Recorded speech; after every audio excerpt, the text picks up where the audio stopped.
Puissant témoignage. Les horreurs de l'enfer rapportées par la sœur Linda. Ce témoignage a créé une révolution spirituelle dans la vie de plusieurs chrétiens qui croyaient adorer Dieu, mais ne l'avaient jamais adoré. Ce témoignage est une bombe atomique lancée contre le monde des ténèbres. Par ce témoignage, le diable a perdu des milliers de prisonniers. C'est votre tour de sortir de Société Anonyme Cage. Ceux qui vont déchirer ce témoignage auront raté leur dernière grâce pour le rachat de leur âme. Si tout ce qui est dit dans ce témoignage ne vous dit rien, sachez que votre âme vous attend déjà au portail de l'enfer. Pensez-y. NB, ce témoignage n'est pas pour les chrétiens de la voie large, mais ceux de la voie étroite.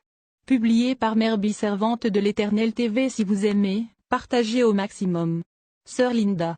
J'ai 27 ans aujourd'hui et je suis très reconnaissante au Seigneur parce que pendant 26 ans j'ai travaillé pour le diable, car comme vous le savez, toute personne qui vit dans le péché travaille pour le diable sans le savoir. J'étais jeune et je voulais profiter des plaisirs de cette vie. Ce n'est pas que je pratiquais la sorcellerie, mais je vivais dans le péché, et lorsque l'on vit dans le péché tout en se disant chrétienne, le diable nous regarde et il dit meurs seulement et tu verras seulement ce qui t'attend. Donc je fumais la cigarette, j'allais en boîte de nuit, je couchais avec mes copains. Parler de ma vie passée n'est pas du tout agréable, mes frères et moi sommes des orphelins. Comme il n'y avait pas d'autorité parentale pour nous contrôler, je me suis lancée dans une vie de dissolution très jeune. Beaucoup de pasteurs disent que je suis une ancienne prostituée, mais aujourd'hui je vais vous dire ce que Dieu appelle prostituée. Toute personne qui couche sans être mariée ou dans l'adultère est une prostituée aux yeux de Dieu. À la mort de mes parents, toutes les responsabilités de la famille reposaient ainsi sur ma sœur aînée et moi. Alors je me suis lancée dans la vie mondaine très jeune, entre 16 et 17 ans. Après la mort de ma mère, et l'oncle chez qui nous vivions nous avait mis dehors en disant qu'une fille ne pouvait rien lui rapporter. À l'époque nous étions encore très petites. Nous avons tous fait pour aller à l'école, nous avons même supplié mon oncle pour qu'il nous paye les études, car il avait largement les moyens. C'était mon propre oncle en effet. Mon père, qui était un homme riche, l'avait aidé de son vivant à trouver un emploi et à ouvrir une entreprise, et ainsi à la mort de mes parents. Il s'était engagé pour s'occuper de nous, mais après un an passé chez lui et voyant que nos formes étaient sorties, il nous avait demandé de devenir ses maîtresses si nous voulions qu'il s'occupe de nous. Alors ma sœur et moi avons dit non, car tu es pour nous comme un père. Alors il nous a mises dehors, alors nous nous sommes demandé où aller, car nous ne connaissons personne d'autre que l'église. L'école. Alors je me suis lancée dans la vie mondaine et j'ai commencé à sortir avec les hommes. Au début je sortais avec des jeunes hommes, mais par la suite je me suis rendu compte qu'ils ne me donnaient pas assez d'argent. Alors je me suis lancée dans la chasse des gros gibiers.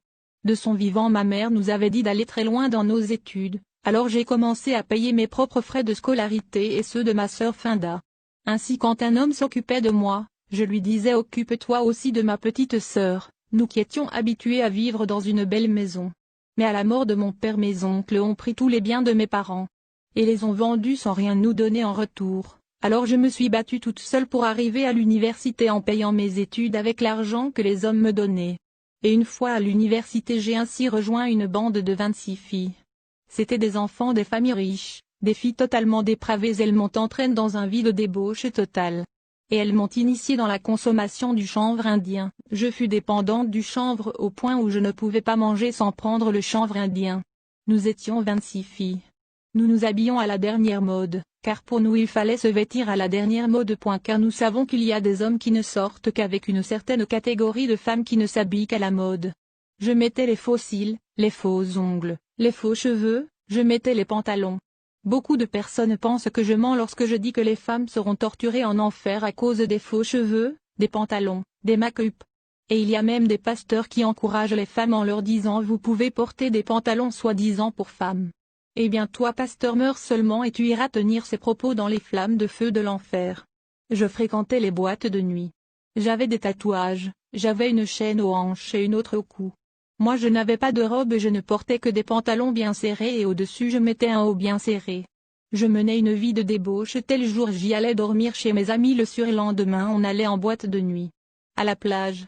Je n'allais pas tout le temps en cours, mais je trouvais toujours des excuses en disant à mes professeurs que ma tante est morte. J'ai perdu tel dans ma famille, mais c'était des mensonges. La vérité est que je voulais toujours voyager. Tout ce que je cherchais c'était un homme qui peut me donner de l'argent. Avant que le Seigneur ne me rattrape, je sortais avec un homme marié qui était musulman. La femme de cet homme gémissait à cause de moi un jour. Elle m'a appelé sur mon téléphone et mes complices lui ont dit que si tu ne jeûnes pas pendant 7 jours, tu ne reverras jamais ton mari. C'est le 15 février que cette vie de débauche a pris fin. Quand ma sœur Finda est allée au Nigeria l'année dernière en décembre 2012, je suis allée porter plainte contre le pasteur Bimba qui est le coordinateur du mouvement de la sanctification. Cela a vraiment ébranlé le pasteur Bimba comme en Sierra Leone nous avons peur des Nigérians. J'ai dit à la police qu'ils ont amené ma sœur au Nigeria pour la sacrifier. Lorsque ma sœur est revenue du Nigeria, elle est revenue toute excitée et elle m'a dit: Linda, j'ai écouté le témoignage de Michael Sambo qui est mort. Est revenu à la vie, à qui Jésus a montré le ciel et l'enfer, et le témoignage de Rose Asiabé. Et elle m'a dit que les femmes seront jetées en enfer à cause des pantalons, des faux cheveux, etc. Moi je lui ai dit: c'est des mensonges, c'est un moyen pour eux de se faire de l'argent. Elle m'a donné le livre. Et m'a dit: prends-le, lis-le. Et moi je lui disais: comment un homme peut-il mourir et revenir à la vie? Et elle m'a dit: Linda, rien n'est impossible à Dieu. Ma sœur Finda priait toujours pour que je me sépare des pantalons, des faux cheveux, des make-up. Elle condamnait le port du pantalon chez la femme. Parfois elle prenait mes pantalons et les cachait. Et dans ses paroles il y avait des choses qui m'effrayaient souvent, au point où je suis allée voir mon pasteur et je lui ai dit: pasteur, depuis que ma sœur est revenue du Nigeria, elle me dit des choses qui me font peur. Par exemple, elle dit que les femmes iront en enfer à cause des pantalons, des faux cheveux, et il m'a dit: c'est des mensonges, le diable veut seulement que tu souffres. Comment peut-on te dire que tu ne peux pas embellir ton corps? Ne sais-tu pas que ton corps est le temple de Dieu? Et il a même appliqué de l'huile d'onction sur moi. Il a ensuite chassé le diable de mon corps et il m'a dit: ma fille, il faut porter tes pantalons.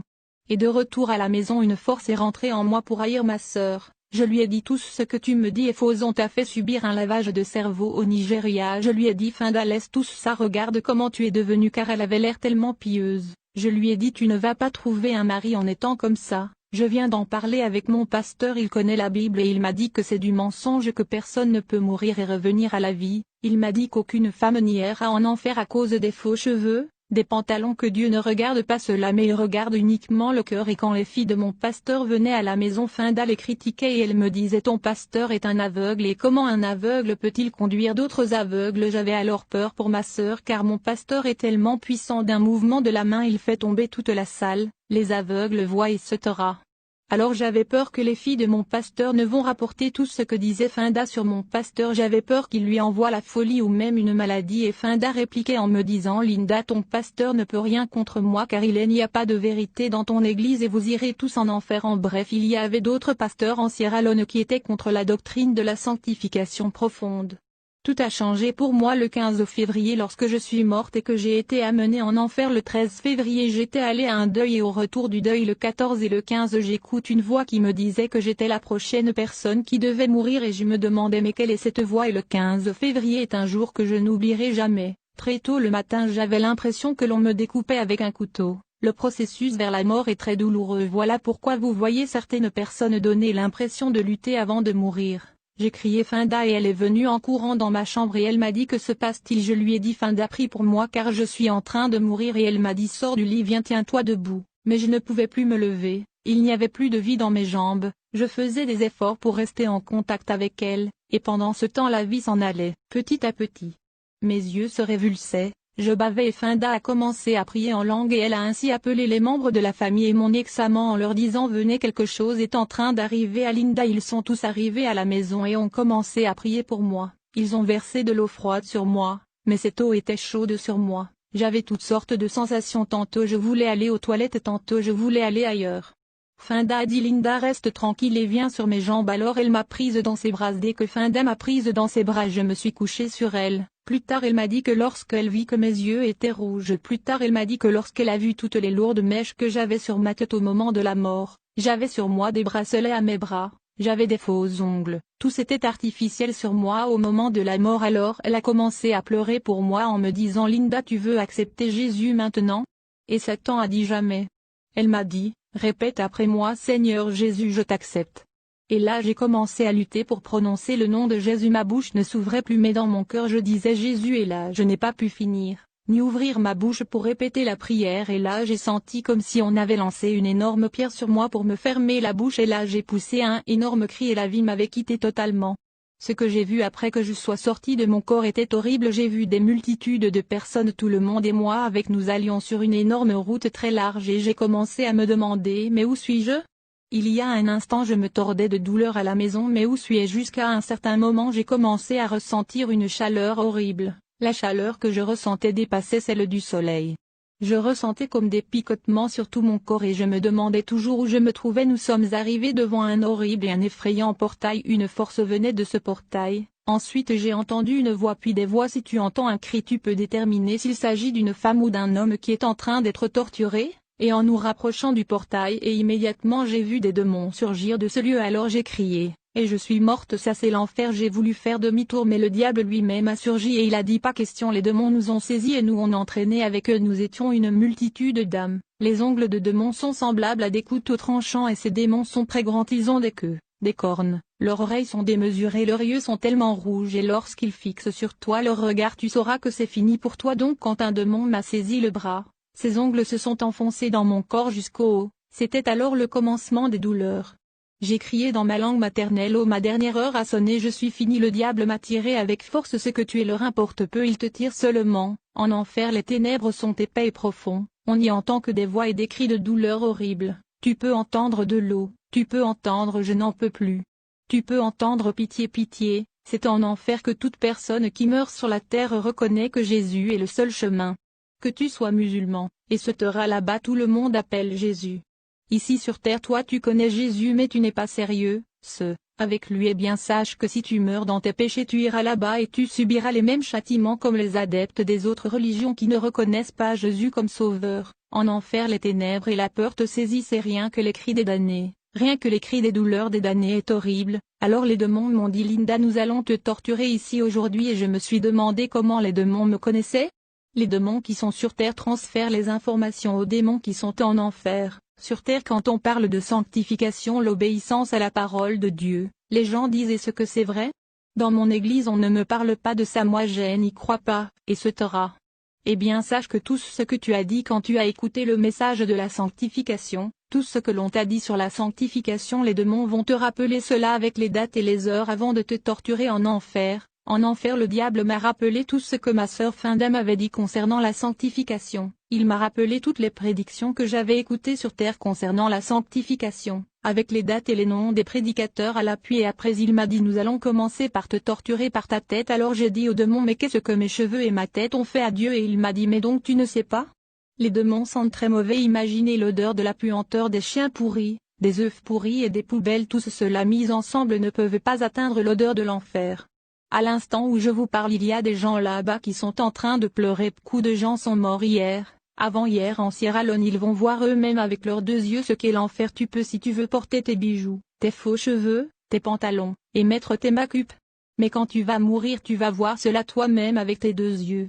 Beaucoup de personnes à qui Jésus a montré l'enfer ont fait des dessins pour représenter les flammes de feu de l'enfer mais les gens ne croient toujours pas.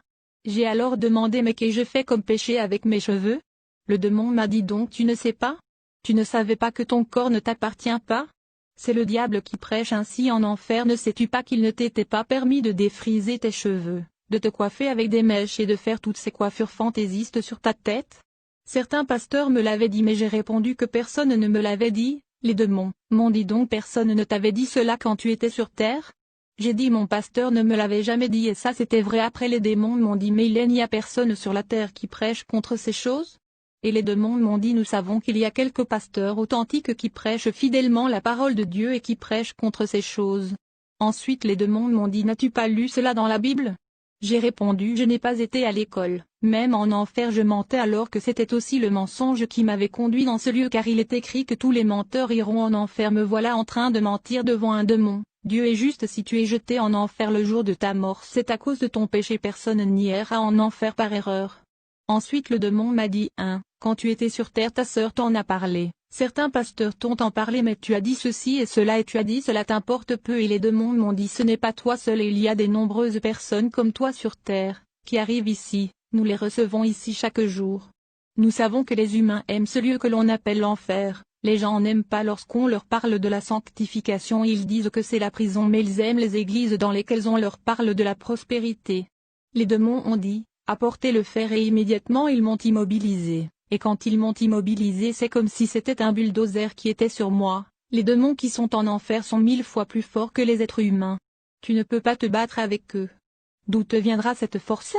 Car dès ton entrée en enfer tu es totalement affaibli, la soif te tenaille, tu es tourmenté par le feu, la chaleur, la fumée, le bruit, la puanteur. Tu es tout simplement impuissant sans aucun espoir. D'où te viendra la force? Quand les démons m'ont immobilisé ainsi, immédiatement j'ai senti un fer chauffé au rouge être rapproché de moi. Avant que le fer ne touche ma tête, j'ai senti la chaleur horrible de ce fer. En enfer, les gens ont tous leur sens comme ici sur terre. En enfer, tu éprouveras la douleur comme ici sur terre.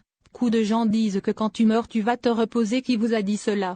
Sur terre, quand tu es torturé par quelqu'un, on peut avoir pitié de toi et la mort peut aussi te prendre pour t'arracher des mains de ton bourreau. Mais en enfer tu ne meurs pas, tu ne fais que souffrir et les démons continuent de te torturer non-stop. En enfer les démons vont te couper et te torturer mais tu ne mourras pas là-bas. Les gens ne font que hurler et pleurer. Ensuite les démons ont mis le fer chauffé au rouge sur ma tête. En enfer, lorsque les démons te font subir un châtiment, ils te disent pourquoi ils te font subir ce châtiment. Alors les démons te disent si on te fait subir telle chose c'est à cause de tel péché que tu faisais quand tu étais sur terre. Les démons ont alors mis le fer sur ma tête et ils m'ont dit quand tu étais sur terre on te coiffait avec toutes sortes d'aiguilles et cela te plaisait, n'est-ce pas?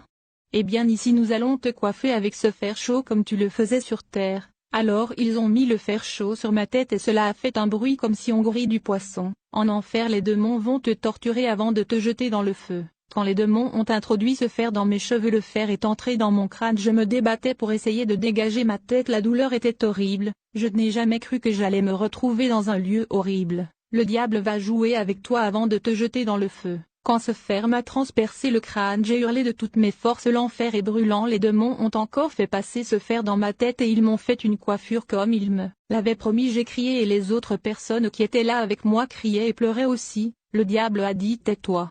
Nous n'avons même pas encore commencé à te torturer, nous allons te torturer pour tous les péchés que tu as commis sur terre. Ils ont apporté un fer chaud et ils ont appliqué cela sur tous les endroits sur lesquels j'avais des tatouages et sur toutes les marques de beauté que j'avais fait sur mon corps, et lorsqu'ils retiraient le fer, des morceaux de chair étaient arrachés sur mon corps. J'ai pleuré, j'ai crié quand ils ont commencé à me torturer. Je me suis dit que la mort allait m'emporter, mais je me suis rappelé que ma sœur Finda me disait que les souffrances de l'enfer sont éternelles. Ensuite ils m'ont ouvert la bouche et ils ont arraché ma langue. Mes dents, c'est comme si quelqu'un utilise une clé à molette pour vous arracher les dents. Ensuite ils ont apporté une bouteille de bière semblable à celle que je buvais quand j'étais sur terre, et quand j'ai bu cela je me suis rendu compte que ce n'était pas de la bière mais de l'acide qui descendait dans mon corps et qui détruisait mon corps. J'ai commencé à crier et pleurer, j'ai dit excusez-moi, je faisais ces choses par ignorance, j'étais orpheline, SVP excusez-moi.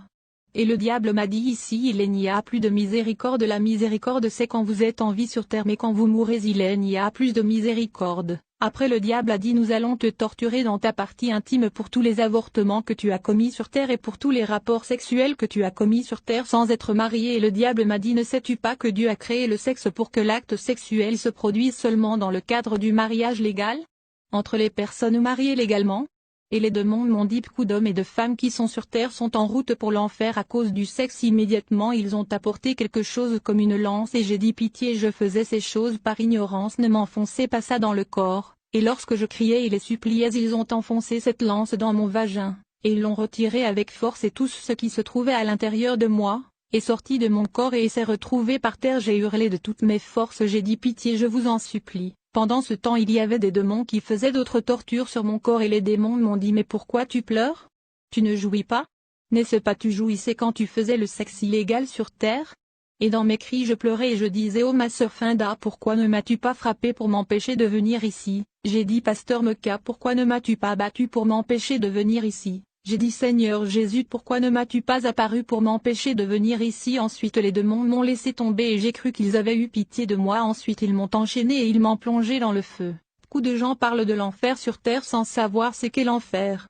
Le feu de l'enfer ressemble à de la larve en fusion, tu vas t'y enfoncer, tu seras totalement englouti, tu te retrouveras au fond avec d'autres personnes. Quand je suis tombé dans le feu je croyais que j'allais mourir, ma bouche s'est ouverte dans le feu, mes yeux se sont ouverts dans le feu, je criais dans le feu. Je pleurais dans le feu, je voyais d'autres personnes hurler dans le feu. Je me suis alors rappelé que ma sœur Finda me disait que l'on ne meurt pas en enfer. Un jour j'ai dit quand j'étais sur terre que c'est faux, Dieu n'est pas aussi méchant pour jeter les gens dans le feu. J'ai aussi remarqué quelque chose dans le feu comme un verre m'a mordu dans le feu. J'ai dit alors qu'ai-je fait de grave pour que je me retrouve ici, car on m'avait enseigné que le plus grand péché c'est quand tu tues une personne. Mais moi je n'avais tué personne. En enfer tous le monde est en train de pleurer, je n'avais jamais imaginé qu'un tel endroit pouvait exister. Ensuite, J'ai aperçu un grand de lumière et une main est venue dans ce feu et m'a sorti de ce feu. Au début je croyais que l'on me conduisait vers un autre endroit pour me torturer encore, puis je me suis retrouvé devant un homme vêtu en blanc, il me regardait, il a secoué la tête et m'a conduite au-delà, alors je me suis mise à le suivre.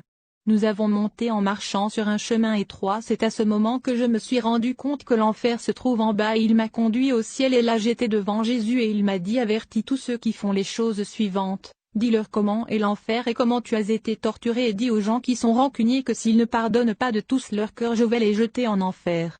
Il m'a dit: dis aux malveillants qu'ils seront jetés en enfer. Il a parlé de la fornication, c'est-à-dire les rapports sexuels sans mariage. Il m'a dit: dis à toutes les personnes qui ont des rapports sexuels sans être mariées que s'ils ne confessent pas ce péché et n'arrêtent pas cela ils seront jetés en enfer le jour de leur mort. Il m'a dit: dis aux gens qui dépensent les fonds publics et disent que c'est le gâteau national que s'ils ne restituent pas jusqu'au dernier fonds qu'ils ont volé à l'État ils seront jetés en enfer le jour de leur mort. Il m'a dit: dis aux femmes qui commettent les avortements sur terre, dis-leur que si elles ne se repentent pas et n'arrêtent pas cela je vais les jeter en enfer. Et il m'a dit: dis aussi aux femmes mariées et aux hommes mariés, car beaucoup de couples mariés quand la femme conçoit pour la 6 ou 7 fois, les maris donnent de l'argent à leurs femmes pour qu'elles font des avortements. Jésus m'a dit: dis-leur que s'ils ne se repentent pas et n'arrêtent pas cela, vous serez jetés en enfer le jour de votre mort. Le Seigneur m'a dit: dis aux jeunes hommes qui engrossent les jeunes femmes et ensuite ils déclinent leurs responsabilités et leur donnent de l'argent pour faire des avortements, dis-leur que s'ils ne se repentent pas ils seront jetés en enfer. Et il m'a dit encore: dis aux hommes qui trompent leurs épouses avec d'autres femmes que s'ils ne se repentent pas et n'arrêtent pas ils seront jetés en enfer le jour de leur mort. Le Seigneur m'a dit: dis aux menteurs que s'ils ne se repentent pas et s'ils n'arrêtent pas ils seront jetés en enfer. Il m'a dit: dis aux gens qui jalousent les autres que s'ils ne se repentent pas et n'arrêtent pas ils seront jetés en enfer. Et il m'a dit: dis aux gens qui ont fait des fétiches pour avoir un homme, une femme ou pour charmer leur patron et se taira s'ils ne se repentent pas et n'arrêtent pas ils seront jetés en enfer. Le Seigneur m'a dit: dis aux divorcés qu'aucun d'entre eux ne rentrera au ciel. Et il m'a dit: dis à ceux qui ont divorcé pour aller épouser une autre femme ou un autre homme, que s'ils ne se repentent pas, ne mettent pas fin à leur deuxième mariage et s'ils ne retournent avec leur première épouse ils seront jetés en enfer. Et il m'a dit: dis aux pasteurs qui combattent le message de la sanctification totale du corps et du cœur, la sanctification profonde et totale des femmes, que s'ils ne se repentent pas ils seront jetés en enfer. Le Seigneur m'a dit: dis aux meurtriers que s'ils ne se repentent pas ils seront jetés en enfer. Le Seigneur m'a dit: dis aux deuxième, troisième épouses que si elles ne quittent pas leur foyer polygame elles seront jetées en enfer, car lui Jésus il ne les connaît pas, il ne connaît que la première femme.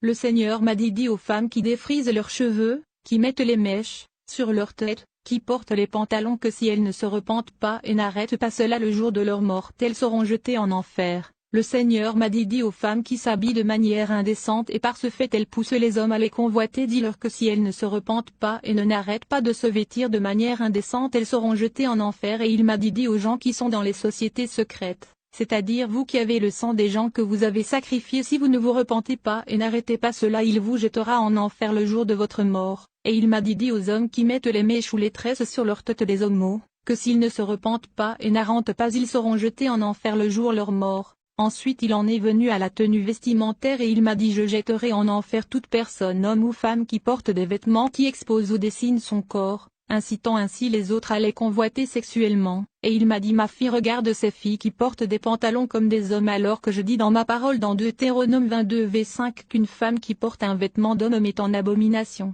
Et il m'a dit: dis-leur que toute femme qui porte un pantalon comme un homme, si elles ne se repentent pas et n'enlèvent pas leurs pantalons, je les jetterai en enfer le jour de leur mort. Ensuite il m'a dit: dis-leur de ne pas teindre leurs cheveux car cela ne me plaît pas. Et il m'a dit: dis-leur ne pas faire de piercing, des tatouages sur leur corps ou de changer la couleur de leur peau car cela ne me plaît pas, pour les incisions et les bijoux. Il m'a dit: donne-leur ces versets, Lévitique 19:28, et il m'a dit: dis-leur de ne pas porter les bijoux ces dieux étrangers car toutes ces choses je ne les veux pas. Il m'a dit: dis-leur qu'ils se souviennent de ce que j'ai dit dans Lévitique 20:23. Le Seigneur a commencé à me montrer les choses sur le corps de la femme, les mèches, les bijoux etc. Et il m'a dit: je vais te ramener en enfer pour te montrer la personne qui est l'instigateur de ces choses. Et il m'a dit: dis à ceux qui mettent les bijoux, les colliers, le chêne etc. qu'ils iront en enfer s'ils ne se repentent pas et n'enlèvent pas ces choses. Et il m'a dit: donne-leur ces versets, Jérémie 4:30, 1 Timothée 2:9, Ésée 3:18 à 24, 1 Pierre 3:3. Le Seigneur interdit le décapage de la peau. Ensuite il m'a montré les groupes de chorales dans le monde et il m'a dit: beaucoup ne sont pas mes chorales, car ils sont nus, Ils couchent entre eux, ils s'habillent mal et ils sont nus et ils disent qu'ils sont en train de m'adorer. Dis-leur que leurs louanges ne parviennent pas à mes oreilles.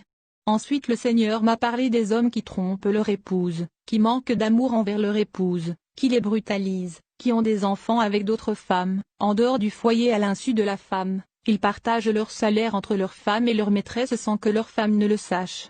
Le Seigneur m'a dit dis-leur que s'ils ne repentent pas et n'avouent ces choses à leur épouse et n'arrêtent pas cela, ils finiront dans les flammes de feu de l'enfer le jour de leur mort. Et le Seigneur m'a parlé des femmes qui ne respectent pas leur époux, les femmes qui sont insoumises à leur époux, les femmes qui refusent leur mari au lit les poussant ainsi à aller commettre l'adultère. Le Seigneur m'a dit de vous dire de vous repentir et d'arrêter cela, sinon le jour de votre mort il vous jettera en enfer. Le Seigneur m'a parlé des fonctionnaires qui volent de l'argent à leur lieu de travail, à l'insu de la hiérarchie et qui ont utilisé par exemple cet argent pour se marier ou pour meubler leur maison. Le Seigneur m'a dit de vous dire que si vous ne vous repentez pas et ne restituez pas ces biens ou cet argent à votre hiérarchie, le jour de ta mort vous serez jeté en enfer. Le Seigneur m'a parlé des gens qui touchent des pots de vin à leur travail pour favoriser tel ou tel autre au détriment des autres. Le Seigneur m'a dit de leur dire de se repentir et d'arrêter cela, sinon le jour de leur mort ils seront jetés en enfer pour volume. Le Seigneur m'a parlé des gens qui font les faux papiers, ou qui travaillent avec les diplômes des autres. Le Seigneur vous appelle les tricheurs et il m'a dit de vous dire de vous repentir et de dire la vérité à votre hiérarchie, sinon le jour de votre mort vous serez jetés en enfer. Les enfants, en enfer. J'ai vu les enfants de 5-6 ans en train de souffrir dans les flammes de feu de l'enfer. Le Seigneur m'a dit tous les enfants qui sont désobéissants à leurs parents iront en enfer, les enfants qui insultent et maudissent les grandes personnes, tous les enfants qui connaissent le bien et le mal mais choisissent le mal, et bien s'ils meurent ils iront en enfer. Toi enfant, tous les vols, les bagarres à l'école, les mensonges que tu as fait, va déjà confesser ses péchés devant Dieu et arrête cela, car si tu meurs tu iras en enfer. Toi jeune fille qui couche avec des hommes quelles que soient les raisons, toi jeune fille qui a commis un ou des avortements, toi jeune fille qui expose ton corps avec des vêtements indécents, qui dessine ou expose ton corps, toi jeune fille qui vis avec un homme dans une maison et tu te prends pour son épouse alors que vous n'êtes pas marié légalement. Le Seigneur m'a dit de te dire que si tu meurs dans ce péché tu iras en enfer. Le Seigneur m'a dit de te dire de te repentir et d'arrêter cela. Toi jeune homme, non marié, ton travail c'est séduire les filles les promettant le mariage, alors que tu ne les aimes pas. Tout ce qui t'intéresse c'est coucher avec ces filles comme tu veux. Toi jeune homme qui va en boîte de nuit, qui tresse tes cheveux, tu consommes de l'alcool, tu fumes la cigarette ou la drogue, tu portes des vêtements collants qui exposent ta nudité pour séduire les filles. Le Seigneur m'a dit de te dire que si tu ne repens pas et n'arrêtes pas cela, le jour de ta mort tu seras jeté en enfer. Toi commerçant, qui augmente les prix, par exemple un article coûte 1000 F mais toi tu le vends à 1,0000 F, sache que Dieu t'appelle voleur et si tu ne te repens pas et n'arrêtes pas cela, le jour de ta mort tu seras jeté en enfer. Toi sorcière qui consomme de la chair humaine, Dieu m'a dit de te dire de te repentir et de confesser tes crimes, car si tu meurs tu seras jeté en enfer et condamné à manger ta propre chair. Toi femme qui vis avec un homme alors qu'il ne t'a pas épousé, tu vis avec lui parce que vous avez un ou des enfants ensemble et tu te justifies en disant que nous sommes en train de chercher de l'argent pour aller payer la dot. Le Seigneur m'a dit de te dire que si tu ne te repens pas et n'arrêtes pas de t'accoupler avec lui dans le péché, si tu meurs tu seras jeté en enfer, car lui Dieu il a créé le sexe pour que cet acte se passe uniquement dans le cadre du mariage, et toute personne qui commet cet acte sans être mariée commet un péché devant lui. Le Seigneur m'a dit de te dire qu'il t'appelle une prostituée, toute femme qui entretient des rapports sexuels, avec un homme sans être mariée, ou avec plusieurs hommes sans être mariés. Le Seigneur vous appelle des prostituées et il m'a dit de vous dire que si vous ne vous repentez pas et n'arrêtez pas cela, le jour de votre mort il vous jettera en enfer. Toi femme qui mets les poudres sur ton visage, les maquillages sur ton visage, des mascaras, des make-up sur ton visage pour soi-disant embellir ton visage, etc. Le Seigneur m'a dit de te dire que si tu ne te repens pas et n'arrêtes pas cela, le jour de ta mort il te jettera en enfer. Il vous demande d'arrêter cela car il vous a averti dans Jérémie 4:30, Ésée 3:18-24. Toi qui as le cœur plein de jalousie, tu as gardé rancune aux autres. Toi qui as une mauvaise langue, tu as sali le nom des gens, détruit des foyers par tes commérages. Le Seigneur m'a dit de te dire de te repentir car si tu meurs tu seras jeté en enfer. Ceux qui mettent des bijoux, des faux cheveux, défrisent leurs cheveux, demandez au Seigneur d'avoir pitié de vous et abandonnez ces choses, ainsi que toi qui te décapes la peau. Si vous ne le faites pas, vous faites du mal à vous-même, car le jour de votre mort vous irez en enfer. Ainsi que toi qui portes les boucles d'oreilles, des mèches, défrises tes cheveux, Si tu ne repens pas et n'arrêtes pas, cela ne soit pas surprise le jour de ta mort d'écouter le Seigneur te dire: ma fille, tu m'as servi sur terre, tu t'es consacrée à moi, mais les boucles d'oreilles, les faux cheveux t'envoient l'enfer, toi qui escroques de l'argent aux autres, et même à ton mari, toi qui prends de l'argent dans le sac, les poches de ton mari à son insu sans lui demander, et tu dis que ce n'est pas un péché parce qu'il est ton mari. Si tu ne te repens pas et n'arrêtes pas, le jour de ta mort tu iras en enfer pour vol, car le Seigneur t'appelle voleuse. Message du Seigneur. Osée 14 2.9. Que celui qui est sage prenne garde à ces choses. Que celui qui est intelligent les comprenne. Car les voies de l'Éternel sont droites, les justes y marcheront, mais les rebelles y tomberont. Passage biblique concernant la sanctification et le dépouillement. Voici quelques passages qui attestent que Dieu s'intéresse aussi à notre corps qui doit être conservé saint et pur. Lévitique 20h26. Vous serez saints pour moi, car je suis saint, moi, l'Éternel, je vous ai séparés des peuples, afin que vous soyez à moi. 1 Thessaloniciens 4 2.35. Ce que Dieu veut, c'est votre sanctification, c'est que vous vous absteniez de l'impudicité, c'est que chacun de vous sache posséder son corps dans la sainteté et l'honnêteté, sans vous livrer à une convoitise passionnée, comme font les païens qui ne connaissent pas Dieu. 2 Corinthiens 7 2.1. Ayant donc de telles promesses, bien-aimés, purifions-nous de toute souillure de la chair et de l'esprit, en achevant notre sanctification dans la crainte de Dieu. Hébreux 12h14. Recherchez la paix avec tous, et la sanctification, sans laquelle personne ne verra le Seigneur. Tite 2 2.3 dit que les femmes âgées doivent aussi avoir l'extérieur qui convient à la sainteté, n'être ni médisantes, ni adonnées au vin, qu'elles doivent donner de bonnes instructions. Genèse 35 2.2. 4 Jacob dit à sa maison et à tous ceux qui étaient avec lui: ôtez les dieux étrangers qui sont au milieu de vous, purifiez-vous, et changez de vêtements.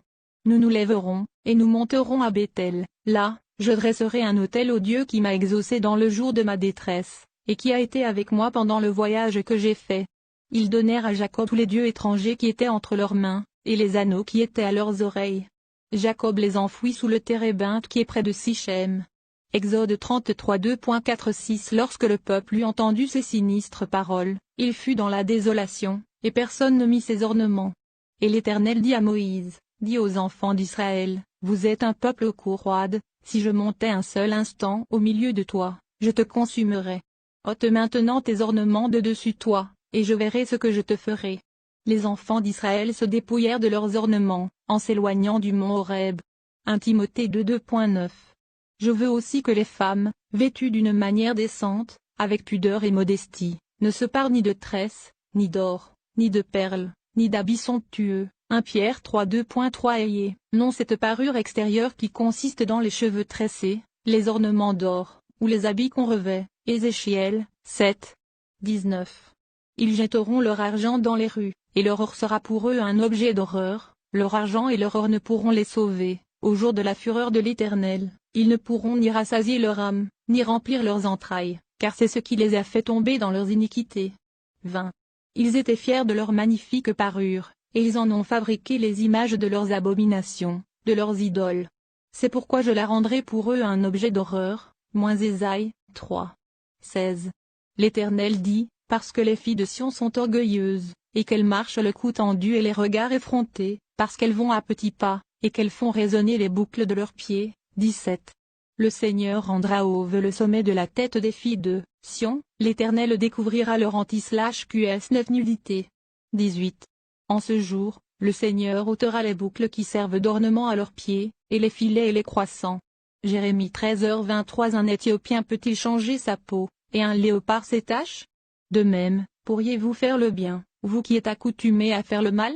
Deutéronome 22 2.5. Une femme ne portera point un habillement d'homme, et un homme ne mettra point des vêtements de femme. Car quiconque fait ces choses est en abomination à l'Éternel, ton Dieu. 1 Corinthiens 3 2.16-17. Ne savez-vous pas que vous êtes le temple de Dieu, et que l'Esprit de Dieu habite en vous?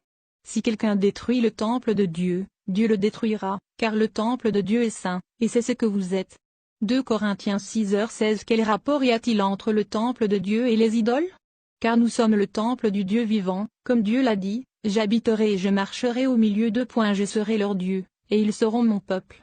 1 Corinthiens 6h19. Ne savez-vous pas que votre corps est le temple du Saint-Esprit qui est en vous, que vous avez reçu de Dieu, et que vous ne vous appartenez point à vous-même? 1 Jean 2h15. N'aimez point le monde, ni les choses qui sont dans le monde. Si quelqu'un aime le monde, l'amour du Père n'est point en lui. 1 Pierre 1 2.15-17.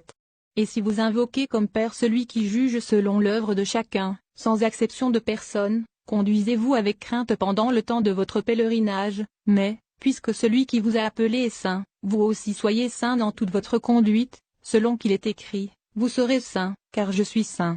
Lévitique 19h28. Vous ne ferez point d'incision dans votre chair pour un mort, et vous n'imprimerez point de figure sur vous. Je suis l'Éternel. Deutéronome 7 2.6. Car tu es un peuple saint pour l'Éternel, ton Dieu, l'Éternel, ton Dieu, t'a choisi, pour que tu fusses un peuple qui lui appartint entre tous les peuples qui sont sur la face de la terre. Ésaïe 62 2.12. On les appellera peuple saint, racheté de l'Éternel, et toi, on t'appellera recherché, ville non délaissée. Tite 2 2.11-14. Car la grâce de Dieu, source de salut pour tous les hommes, a été manifestée. Elle nous enseigne à renoncer à l'impiété et aux convoitises mondaines, et à vivre dans le siècle présent selon la sagesse, la justice et la piété, en attendant la bienheureuse espérance, et la manifestation de la gloire du grand Dieu et de notre Sauveur Jésus-Christ, qui s'est donné lui-même pour nous, afin de nous racheter de toute iniquité, et de se faire un peuple qui lui appartienne, purifié par lui et zélé pour les bonnes œuvres. 1 Thessaloniciens 4 2.7. Car Dieu ne nous a pas appelés à l'impureté, mais à la sanctification. Hébreux 12h14. Recherchez la paix avec tous, et la sanctification, sans laquelle personne ne verra le Seigneur. Attend-on. Matthieu 18 2.8-9. Si ta main ou ton pied est pour toi une occasion de chute, coupe-les et jette-les loin de toi. Mieux vaut pour toi entrer dans la vie boiteux ou manchot, que d'avoir 2 pieds ou 2 mains et d'être jeté dans le feu éternel. Et si ton œil est pour toi une occasion de chute, arrache-le et jette-le loin de toi. Mieux vaut pour toi entrer dans la vie, n'ayant qu'un œil, que d'avoir 2 yeux et d'être jeté dans le feu de la géhenne. 1 Thessaloniciens 4 2.3-5-8. Ce que Dieu veut, c'est votre sanctification, c'est que vous vous absteniez de l'impudicité, c'est que chacun de vous sache posséder son corps dans la sainteté et l'honnêteté, sans vous livrer à une convoitise passionnée, comme font les païens qui ne connaissent pas Dieu. Celui donc qui rejette ses préceptes ne rejette pas un homme, mais Dieu, qui vous a aussi donné son Esprit Saint. Ésaïe 29 2.16. Quelle perversité est la vôtre! Le potier doit-il être considéré comme de l'argile, pour que l'ouvrage dise de l'ouvrier, il ne m'a point fait?